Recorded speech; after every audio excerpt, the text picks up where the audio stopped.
या देवी सर्वभूतेषु माँ कालरात्रिरूपेण संस्थिता नमस्तस्ये नमस्तस्ये नमस्तस्ये नमो नमः। जय माता रानी। आज नवदुर्गा की 7वीं शक्ति यानी कि माँ कालरात्रि की पूजा की जाएगी और आज के इस वीडियो में मैं आपको दुर्गा सप्तशती के 12वें और 13वें अध्याय की कथा सुनाऊंगी। तो आइए पहले हम 12वें अध्याय से शुरू करते हैं। इस अध्याय में देवी चरित्रों के पाठ का वर्णन किया गया है। देवी बोली कि हे देवताओं, जो भी मनुष्य एकाग्रचित होकर प्रतिदिन ही इन स्तुतियों से मेरा स्तवन करेगा, मैं निश्चय ही उसकी सभी बाधाओं को दूर कर दूंगी।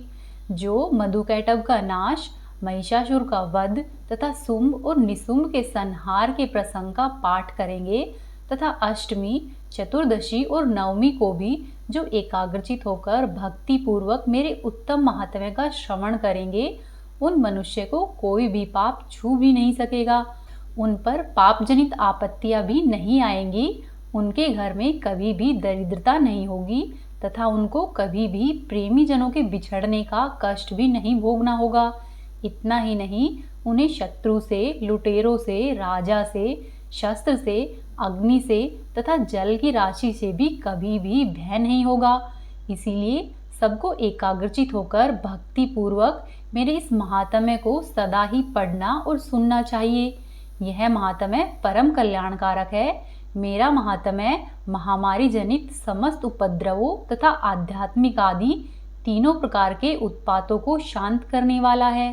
हे देवताओं, मेरे जिस मंदिर में प्रतिदिन ही विधि पूर्वक मेरे इस महात्म्य का पाठ किया जाता है, मैं उस स्थान को कभी भी नहीं छोड़ती। वहां पर सदा ही मेरा सानिध्य बना रहता है। बलिदान, पूजा, हवन तथा महोत्सव के अवसर पर मेरे इस चरित्र का पूरा पाठ और श्रवण करना चाहिए। ऐसा करने पर मनुष्य विधि को जानकर या फिर बिना जाने भी मेरे लिए जो बलि, पूजा या होम आदि करेगा, उसे मैं बड़ी ही प्रसन्नता के साथ ग्रहण करूंगी।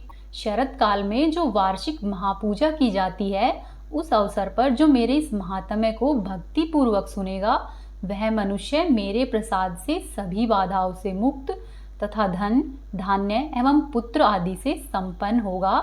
इसमें तनिक भी संदेह नहीं है। मेरे इस महात्म्य, मेरे प्रादुर्भाव की सुंदर कथाएं तथा युद्ध में किए हुए मेरे पराक्रम को सुनने से मनुष्य निर्भय हो जाता है। हे देवताओं, मेरे महात्म्य का श्रवण करने वाले पुरुषों के शत्रु नष्ट हो जाते हैं। उन मनुष्यों को कल्याण की प्राप्ति होती है तथा उनका कुल आनंदित रहता है। सर्वत्र शांति कर्म में बुरे स्वप्न दिखाई देने पर तथा ग्रह जनित भयंकर पीड़ा उपस्थित होने पर मेरा महात्म्य अवश्य ही श्रवण करना चाहिए। इससे सब विघ्न तथा भयंकर ग्रह पीड़ाएं शांत हो जाती है और मनुष्यों के द्वारा देखा हुआ बुरा सपना अच्छे सपने में परिवर्तित हो जाता है। बाल ग्रहों से आक्रांत हुए बालकों के लिए यह महात्म्य शांतिकारक है तथा मनुष्य के संगठन में फूट होने पर यह अच्छी प्रकार मित्रता कराने वाला होता है। यह महात्म्य समस्त दुराचारियों के बल का नाश करने वाला है। इसके पाठ मात्र से राक्षसों, भूतों और पिशाचों का नाश हो जाता है। मेरा यह सब महात्म्य मेरे सामीप्य की प्राप्ति करने वाला है। पशु, पुष्प, अर्घ्य, धूप, दीप, गंध आदि उत्तम सामग्रियों का पूजन करने से, ब्राह्मणों को भोजन कराने से, हवन करने से, प्रतिदिन अभिषेक करने से, अनेक प्रकार के अन्य भोगों का अर्पण करने से तथा दान आदि देने से 1 वर्ष तक जो मेरी आराधना की जाती है और उस आराधना से मुझे जितनी प्रसन्नता होती है, उतनी ही प्रसन्नता मेरे इस उत्तम चरित्र का एक बार श्रवण मात्र करने से हो जाती है। यह महात्म्य श्रवण करने पर सभी प्रकार के पापों को हर लेता है और साथ ही आरोग्य प्रदान करता है। मेरे प्रादुर्भाव का कीर्तन समस्त भूतों से रक्षा करता है तथा मेरा युद्ध विषयक चरित्र दुष्ट दैत्यों का संहार करने वाला है। इसके श्रवण करने पर मनुष्यों को शत्रु का भय नहीं रहता। हे देवताओं, तुमने और ब्रह्म ऋषियों ने जो मेरी स्तुतियां की है तथा ब्रह्मा जी ने जो स्तुतियां की है, वे सभी कल्याणमयी बुद्धि प्रदान करती है।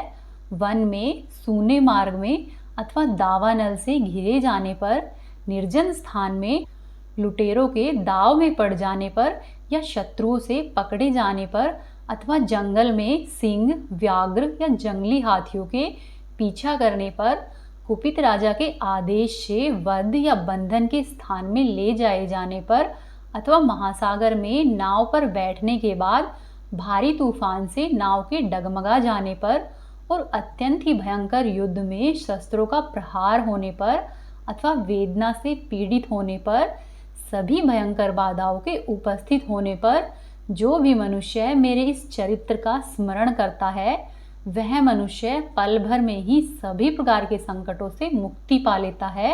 मेरे प्रभाव से सिंह आदि हिंसक जंतु नष्ट हो जाते हैं तथा लुटेरे और शत्रु भी मेरे चरित्र का स्मरण करने वाले पुरुष से दूर भागते हैं। फिर आगे महर्षि कहते हैं कि हे राजन, ऐसा कहकर देवताओं को आशीर्वाद देकर प्रचंड पराक्रम वाली भगवती चंडिका सभी देवताओं के देखते ही देखते वहां से अंतर्धान हो गई। फिर समस्त देवता भी शत्रुओं के मारे जाने से निर्भय होकर पहले की ही भांति यज्ञ भाग का उपभोग करते हुए अपने अपने अधिकार का पालन करने लगे। संसार का विध्वंस करने वाले महाभयंकर और अतुल पराक्रमी देवताओं के शत्रु शुंभ तथा महाबली निशुंभ के युद्ध में देवी के द्वारा मारे जाने पर शेष दैत्य पाताल लोक में चले गए। हे राजन, इस प्रकार भगवती अंबिका देवी नित्य होती हुई भी पुनः पुनः प्रकट होकर जगत की रक्षा करती है। वे ही इस विश्व को मोहित करती है, वे ही जगत को जन्म देती है तथा वे ही प्रार्थना करने पर संतुष्ट हो विज्ञान एवं समृद्धि प्रदान करती है। हे राजन, महाप्रलय के समय में महामारी का स्वरूप धारण करने वाली वे महाकाली ही समस्त ब्रह्मांड में व्याप्त है। वे ही समय समय पर महामारी होती है और वे ही स्वयं अजन्मा होती हुई भी षष्ठी के रूप में प्रकट होती है। हे राजन, वे सनातनी देवी ही समय के अनुसार संपूर्ण भूतों की रक्षा करती है। मनुष्यों के अभ्युदय के समय वे ही घर में लक्ष्मी के रूप में स्थित होकर उन्नति प्रदान करती है और वे ही अभाव के समय दरिद्रता बनकर विनाश का कारण होती है।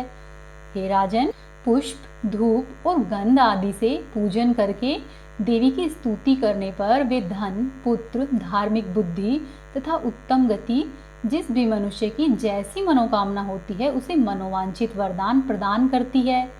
12वां अध्याय यहीं पर समाप्त हुआ। अब आप श्रवण करेंगे 13वें अध्याय का। इस अध्याय में राजा सुरथ और वैश्य को देवी के द्वारा वरदान देने का वर्णन किया गया है। फिर आगे महर्षि कहते हैं कि हे राजन, इस प्रकार मैंने तुमसे देवी के उत्तम महात्म्य का जो वर्णन किया है, जो कि इस जगत को धारण करती है, उन देवी का ऐसा ही प्रभाव है। वे ही ज्ञान उत्पन्न करती है। भगवान विष्णु की माया स्वरूपा उन भगवती के द्वारा ही तुम हो। ये वैश्य तथा अन्यान्य विवेकी जन मोहित होते हैं, मोहित हुए हैं तथा आगे भी मोहित होते रहेंगे। हे राजन, तुम और वैश्य तुम दोनों ही उन परमेश्वरी की शरण में जाओ। आराधना करने पर वे ही मनुष्य को भोग, स्वर्ग तथा मोक्ष प्रदान करती है। मेधा मुनि के इस प्रकार के वचन सुनकर राजा सुरथ ने उत्तम व्रत का पालन करने वाले उन महाभाग महर्षि को प्रणाम किया। वे अत्यंत ही ममता तथा राज्यापहरण से बहुत खिन्न हो चुके थे, इसीलिए वे विरक्त होकर राजा तथा वैश्य तत्काल ही तपस्या के लिए चले गए और वे जगदम्बा के दर्शन के लिए नदी के तट पर रहकर तपस्या करने लगे। वो वैश्य उत्तम देवी सूक्त का जाप करता हुआ तपस्या में लगा रहा। वे दोनों ही नदी के तट पर देवी की मिट्टी की मूर्ति बनाकर पुष्प, धूप और हवन आदि के द्वारा उनकी आराधना करने लगे। पहले तो उन दोनों ने आहार को धीरे धीरे कम किया, फिर बिल्कुल ही निराहार रहकर देवी में मन लगाए हुए एकाग्रता पूर्वक उनका चिंतन आरंभ किया।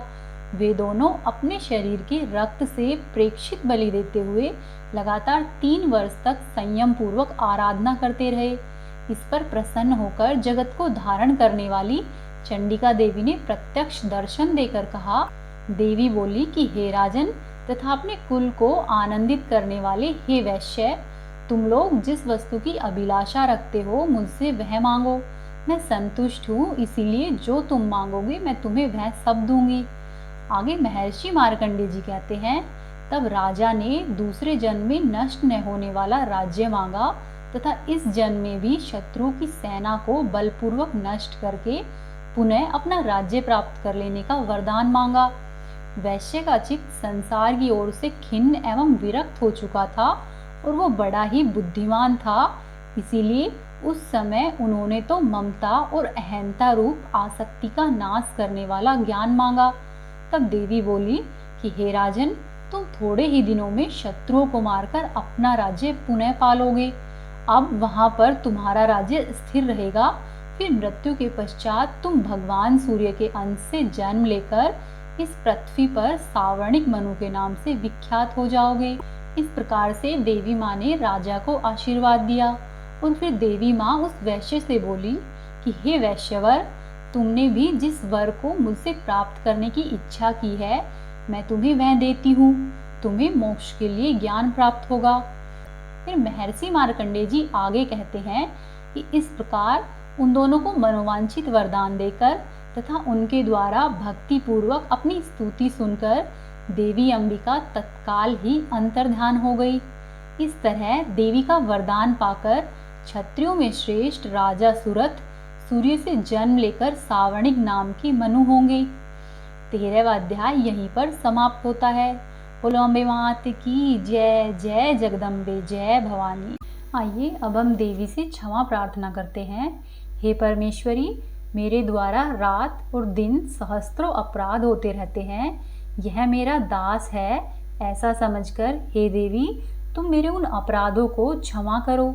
हे परमेश्वरी, मैं आवाहन नहीं जानती, विसर्जन करना नहीं जानती तथा पूजा करने का ढंग भी नहीं जानती। हे देवी मुझे क्षमा करो। हे देवी, हे सुरेश्वरी, मैंने जो मंत्रहीन, क्रियाहीन और भक्तिहीन पूजन किया है वह सब आपकी कृपा से पूर्ण हो। सैकड़ों अपराध करके भी जो तुम्हारी शरण में जाकर जगदम्ब कहकर पुकारती है, उसे वह गति प्राप्त होती है जो ब्रह्मादि देवताओं के लिए भी सुलभ नहीं है। हे जगदम्बिके, मैं अपराधी हूँ किंतु तुम्हारी शरण में आई हूँ। इस समय दया की पात्र हूँ, तुम जैसा चाहो वैसा करो। हे देवी, हे परमेश्वरी, अज्ञान से, भूल से अथवा बुद्धि के भ्रांत होने के कारण मैंने जो भी न्यूनता या अधिकता कर दी हो वह सब क्षमा करो और हे देवी मुझ पर प्रसन्न हो जाओ। हे सच्चिदानंद स्वरूपा परमेश्वरी, हे जगत माता कामेश्वरी, तुम प्रेम पूर्वक मेरी यह पूजा स्वीकार करो और मुझ पर प्रसन्न रहो। हे देवी, हे सुरेश्वरी, तुम गोपनीय से भी गोपनीय वस्तु की रक्षा करने वाली हो। मेरे निवेदन किए हुए इस जप को ग्रहण करो। हे देवी, तुम्हारी कृपा से मुझे सिद्धि प्राप्त हो। अम्बे मात की जय। जय जगदम्बे, जय भवानी।